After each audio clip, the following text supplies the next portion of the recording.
Water, the central concern of our time. Wherever we live in the world today, whatever we do, we worry about where the water for the morrow is to come from.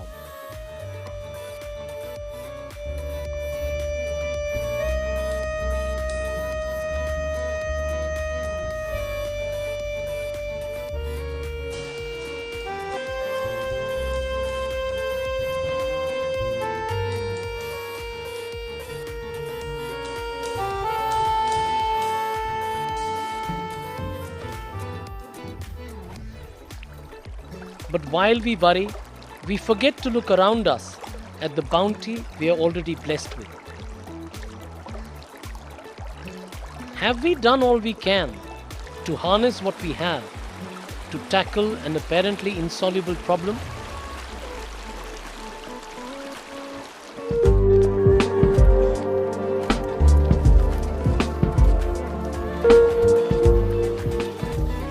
This film will tell you about very simple methods to address the problem of water.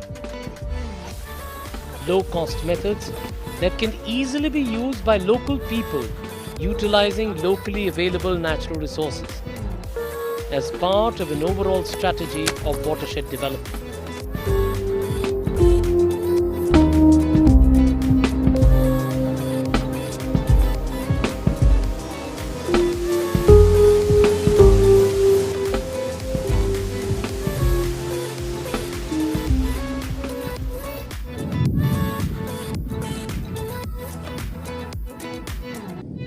Rain in India falls with great intensity for a few hours on a few days in the monsoon months. When it rains, it really pours.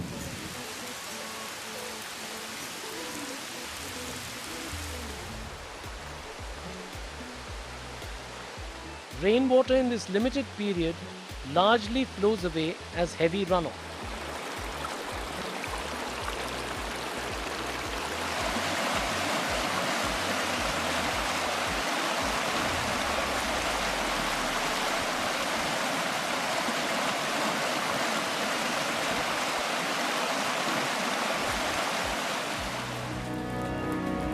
Watershed development involves a series of steps to stop this rainwater where it falls.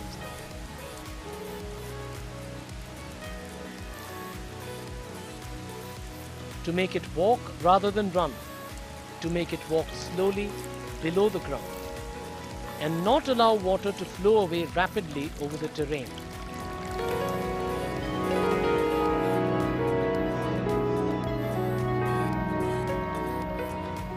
This way, the same water becomes available for a longer period of time within the village.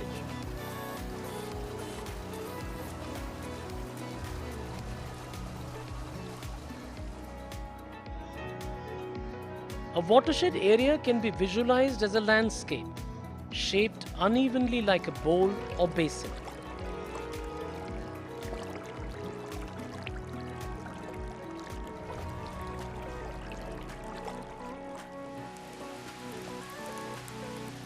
When it rains, water flows down from the top of this bowl to collect at the bottom.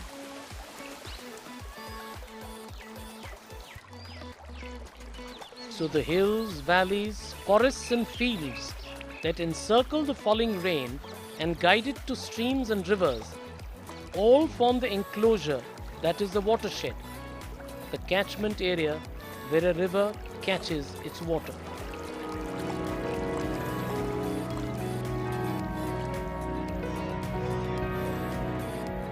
Within a watershed, the slopes falling from the ridge are called the ridge area.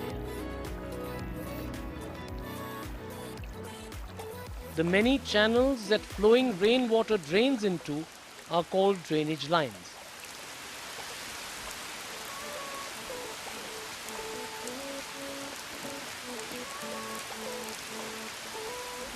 Woven into the contours of nature, watershed treatments aim to reduce the speed of runoff. These interventions are very location specific, varying with differences in slope, catchment and soil.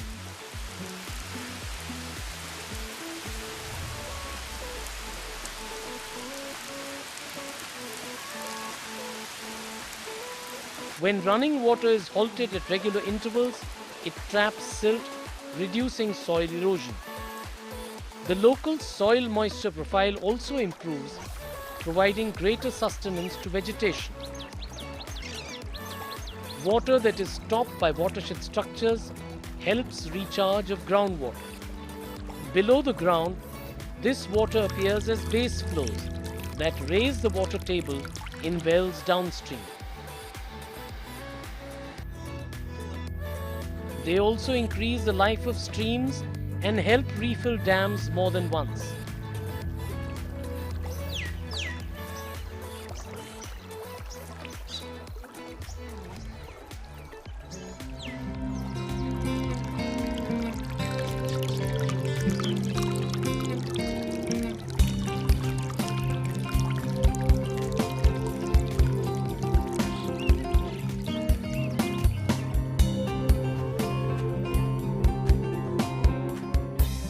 These wells and dams become a sustainable source of irrigation in the village, greening landscapes and improving livelihoods.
The most important interventions in any watershed program are the earthen dams built on the main stream of the watershed.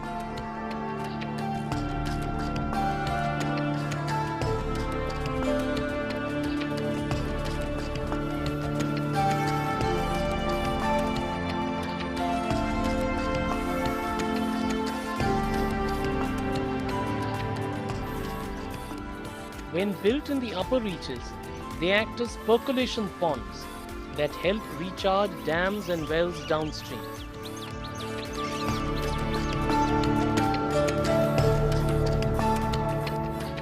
When made near the farms, their water is directly used for irrigation.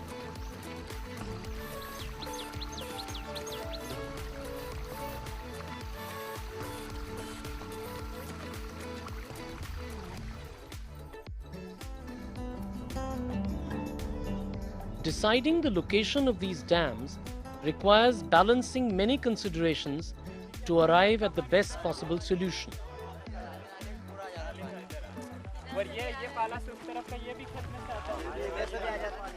The first step is to locate the relatively flatter portion of the main watershed stream.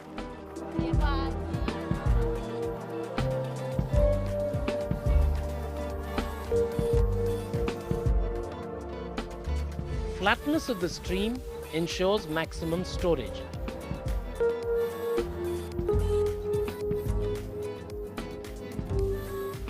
Here we look for well-defined, high and stable embankments. High and firm embankments are important for dam stability. तालाब की पाल यहाँ तक आएगी, है ना? यहाँ तक आएगी और जो निकासी देंगे अपन यहाँ से यहाँ तक की यहाँ से कूद के वापस नाली में ले जाके पड़ेगी। उस तरफ बड़ी टेकरी है, इसलिए अपन उधर नहीं दे सकते, उसको खोदना भी ज़्यादा पड़ेगा और वो जल्दी कटेगी, है ना? इसीलिए यहाँ We then need to ensure that the hydrogeology at that site is favorable for holding water. The underlying rock strata govern whether or not water will stay. Limestone, for example, will not hold water. But basalts would be able to stop it.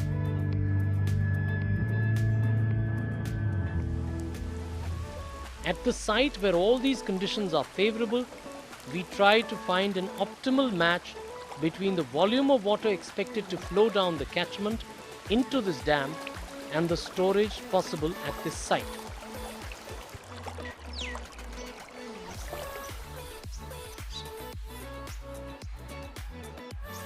If we make too large a dam, it will not fill up, and we would have wasted a lot of money in building it.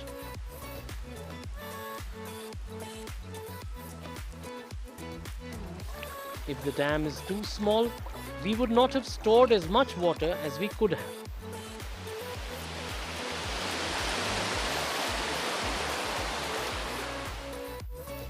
What we looked for is the best possible match between the water flowing into the dam and its storage capacity.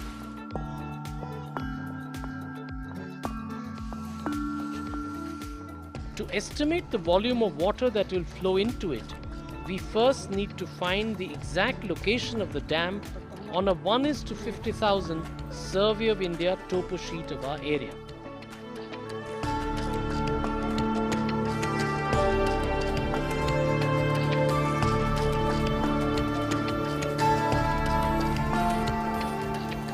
We then demarcate the catchment of the dam on the topo sheet.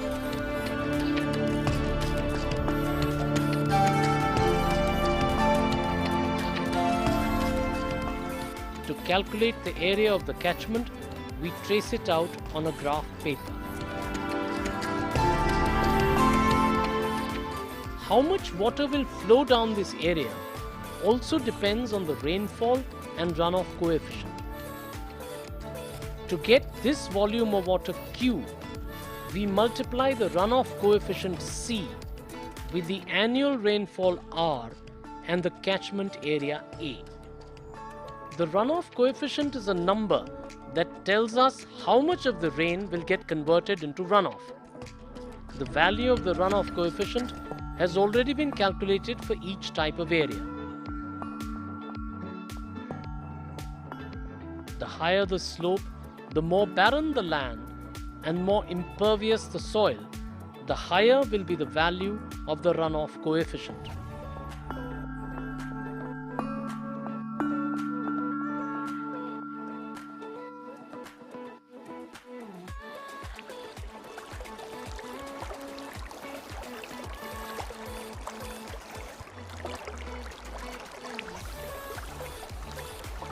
Once we know how much water is expected to flow into the dam, we need to design it so that the dam can store an optimal proportion of this water. Here we must accept that it is neither possible nor desirable to harvest every drop of rain that falls in a micro watershed.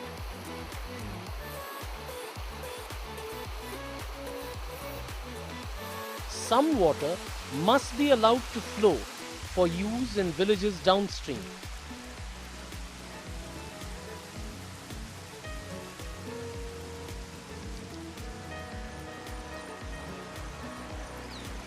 This flow is also vital to sustain the ecosystem, including the monsoon cycle itself.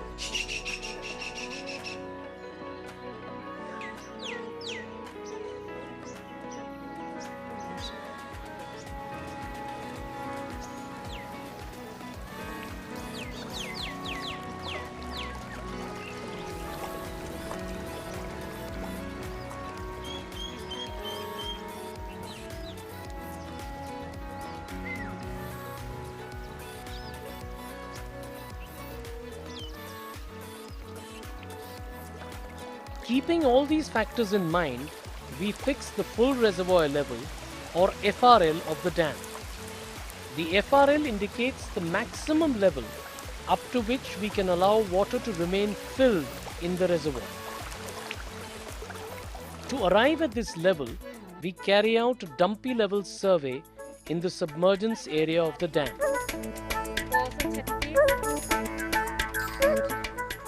We mark out a series of points whose elevation is equal to the FRL.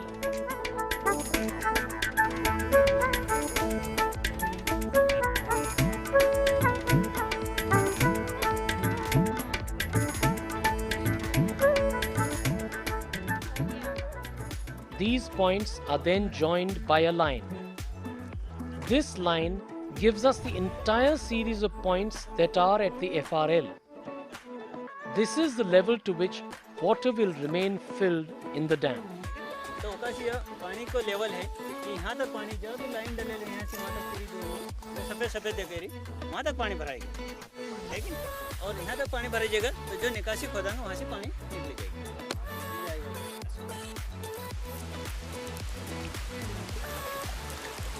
Marking the FRL also helps us know exactly whether human habitation, fertile land or forests are being submerged by the dam. If they are, then we will either reduce the FRL or drop that site altogether.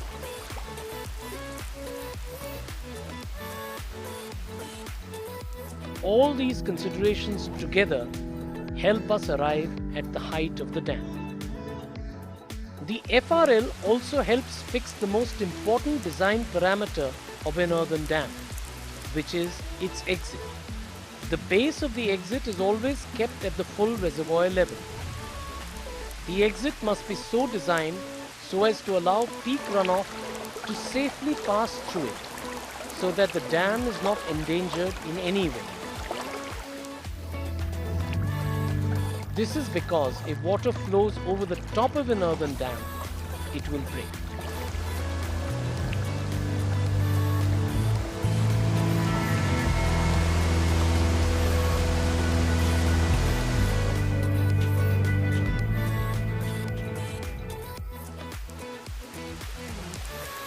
Keeping this danger in mind, we add two more provisions to the FRL for safety of the dam.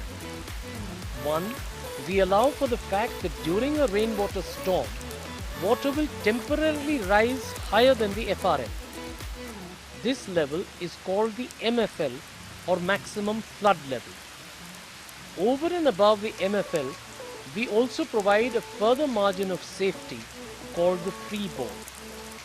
Adding the freeboard to the MFL gives us the top bund level or TBL of the dam. Once the TBL has been arrived at, we need to know the height to which the dam will be raised at each point across the stream. We begin the Dumpy level survey by fixing a point on one bank of the stream at the top bund level. 0.85. We then move across the stream, marking TBL points at regular intervals till we reach the TBL on the other bank.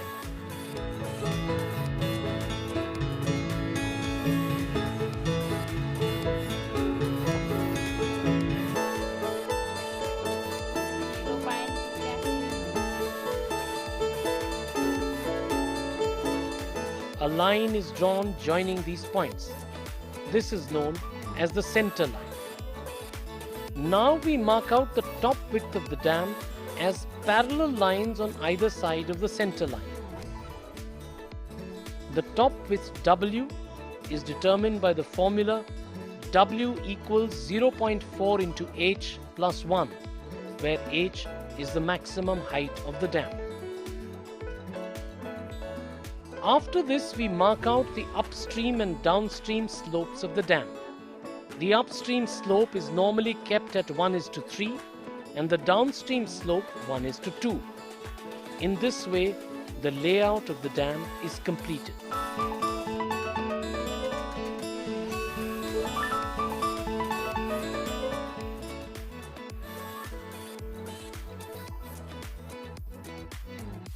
Now we begin construction. For this, we clear the site of plant roots, sand and stones.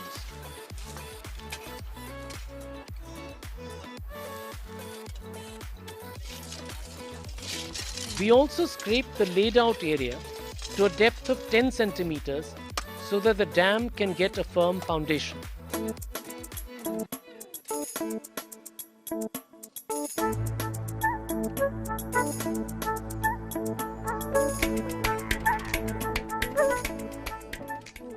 Dig a trench along the lines indicating the top width. Continue digging till you encounter an impervious rock strata. Do not dig beyond 50% of the height of the dam. The trench must extend till the TBL height on each embankment.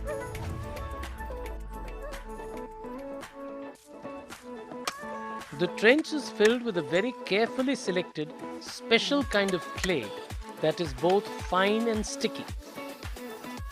This clay is our black cement, which local people help find and identify. It stops water almost as well as any other material. But for this, we need to do a lot of work on the clay to make it as impermeable as possible.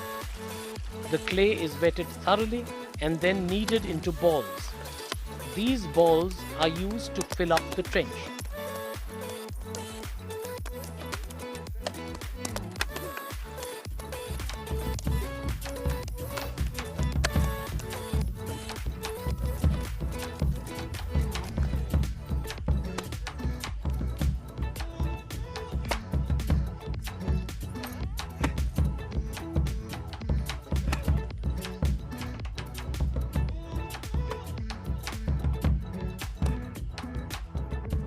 The trench is also continuously watered and the clay compressed by people walking on it to increase impermeability.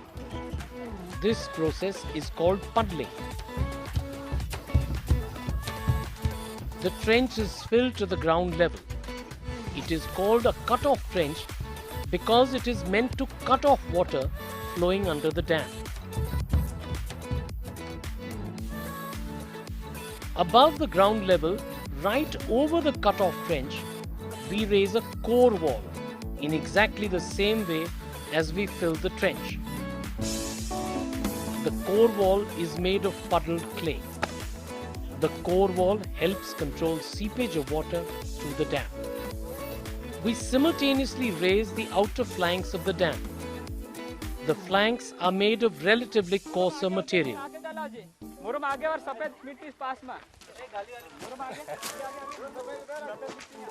The material nearest the core wall is finer and graduates to coarser material as we move outwards on both sides of the dam.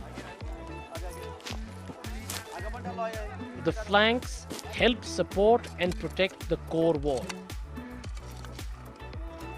As the flanks are raised, they need to be properly watered and compacted at each stage.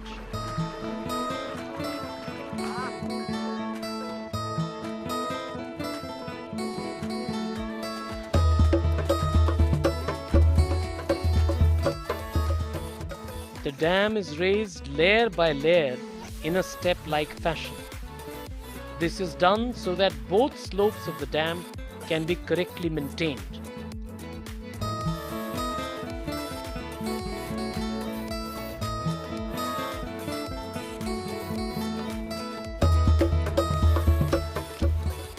Mud for the dam is best dug out from the upstream side. This increases the storage of the dam. Digging must be at a safe distance from the dam. It should also not go below the depth of the cut-off trench.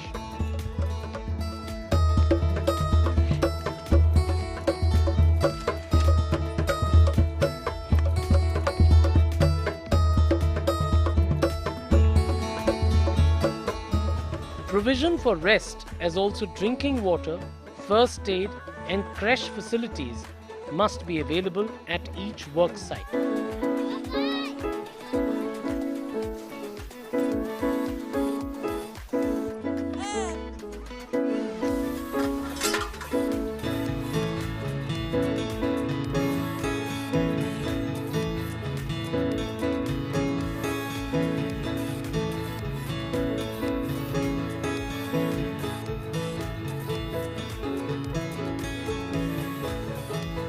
The core wall is raised only till the FRL. Then the clay inside the core wall is topped with a layer of coarser material. Once we raise the dam to the TBL, the steps on both sides are evened out to give the embankments a smooth surface, while carefully maintaining both upstream and downstream slopes.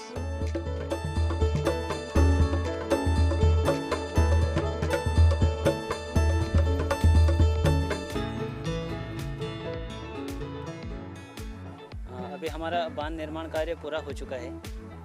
पूर्ण होने पर हम इसका settlement allowance दे रहे हैं। तो जो खुरदरी या मुर्रम मिट्टी है उसमें 10% देते हैं, लेकिन हमारे पास अभी यहाँ चिकनी मिट्टी है, इसलिए हमको 20 से 25% देना पड़ रहा है।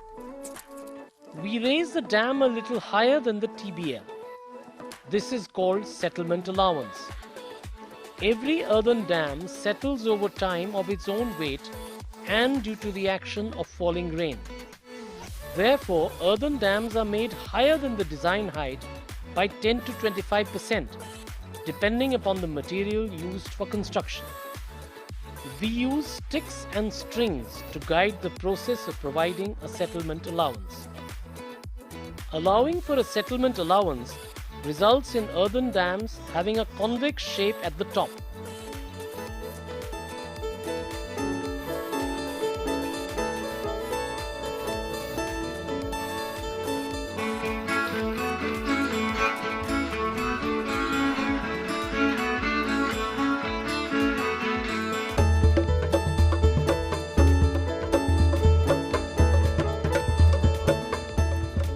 If this allowance is not made, there is a danger of flowing water overtopping the dam.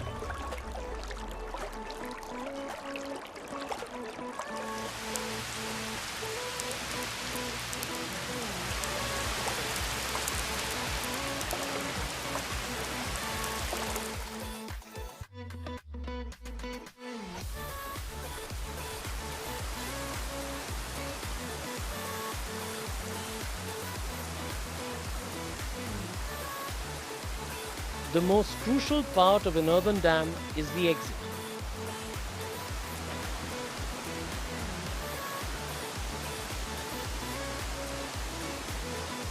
The size of the exit has to be big enough for peak runoff to safely and rapidly pass through.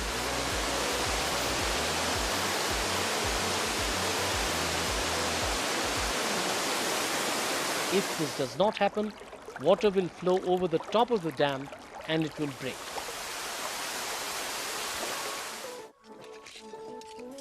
इस नाला बंद की ऊंचाई है 4 metre और इसका catchment area है 15 Hector और इसका जो निकासी फाइनल पॉइंट से हमने निकासी दी उसकी चौड़ाई है 4 मीटर 17 सेंटीमीटर.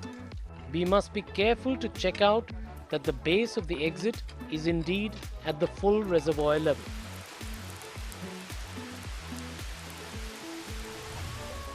हाँ, यहाँ पे 2.5 है, 2.5 आगे लेना. यहाँ 10 सेंटीमीटर नीचे करेंगे. The bed of the exit should be pitched with boulders so that it is not eroded by flowing water, which would reduce the capacity of the dam. As far as possible, the exit should be connected to some natural drain flowing nearby so that the runoff does not cause further erosion.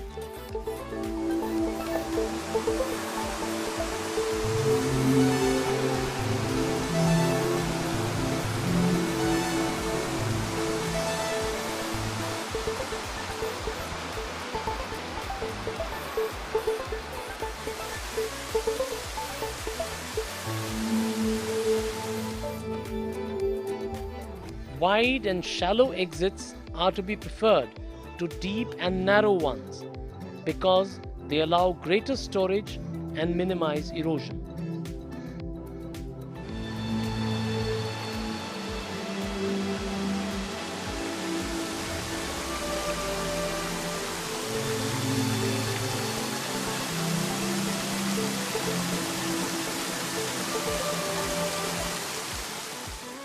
बांध के पिछले हिस्से में Rafto बना रहे हैं जो कि सीपेज लाइन को नीचे उतारता है और सुरक्षित राफ्टो के द्वारा सुरक्षित बाहर निकाल देता है. Some water always seeps through any earthen dam, however well we may have made it. If this seepage line emerges above the base of the downstream face of the dam, it poses a serious threat to the stability of the structure.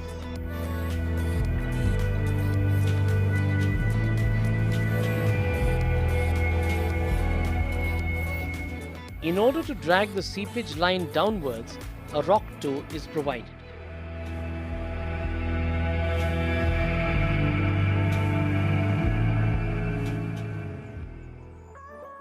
बांध की ऊंचाई हमारी अभी 4 metre है, जिसका चौथाई हिस्सा हम 1 मीटर पे रॉक टो बना रहे हैं। The height of the rock toe is a quarter of the height of the dam. We mark out a series of points corresponding to this height using the dumpy level. थोड़ा ऊपर, थोड़ा सा हाँ ठीक है।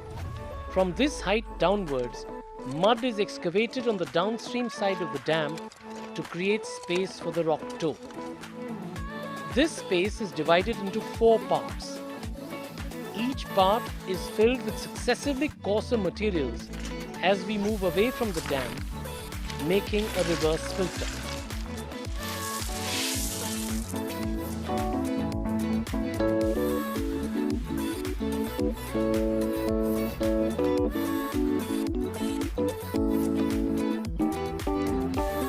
All the while, care is taken to maintain the downstream slope of the dam.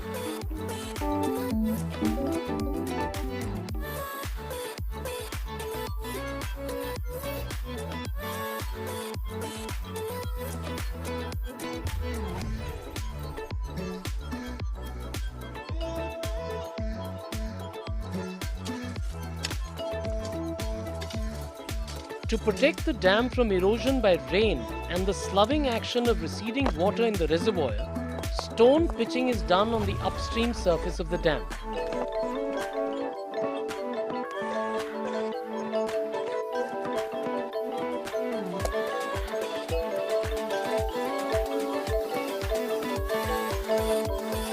Pitching usually needs to be done only till the full reservoir level.